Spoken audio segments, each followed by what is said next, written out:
এই কাট্টনি এবং জগদ্ধাত্রী পূজা এটা সারা বিশ্বের মধ্যে, আমি বলবো এশিয়ার মধ্যে তো বটেই, এইটা মাগুরা জেলায় যে ঘটনাটা ঘটে এটা সত্যিকারের একটি হিন্দু মুসলিমদের একটি সেতু বন্ধনের একটি অনুষ্ঠান বলতে পারেন আপনারা। কেন?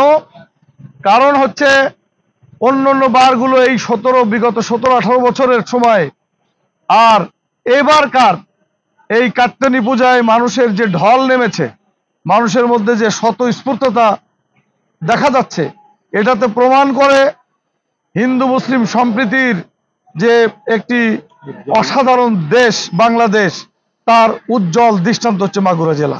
কেউ ইন্ডিয়া থেকে, কেউ নেপাল থেকে, কেউ শ্রীলঙ্কা থেকে, কেউ পাকিস্তান থেকে এবং আশেপাশের অনেক দেশ থেকে তারা কিন্তু এসেছে। সন্ধ্যার নামলেই এই যে একটা অসাধারণ আবহাওয়ার সৃষ্টি হয় মাগুরা জেলায়।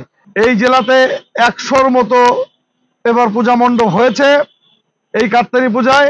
তার মধ্যে আমার নির্বাচনী এলাকায় 61টার বেশি পূজা মণ্ডপে এই পূজার উদযাপন অনুষ্ঠান হচ্ছে।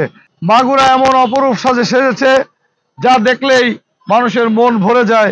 এটা যে সত্যিকার একটি সাম্প্রদায়িক সম্প্রীতি, একটা অনন্য নজির, অনন্য উদাহরণ এই মাগুরা জেলা এবং তথা সারা বাংলাদেশ, সেটা আবারও প্রমাণ হয়। প্রত্যেকটা পূজা কমিটির সাথে স্থানীয়ভাবে আমাদের সকল অঙ্গ সংগঠনের তথা বিএনপির নেতৃবৃন্দের একটা কানেকশন।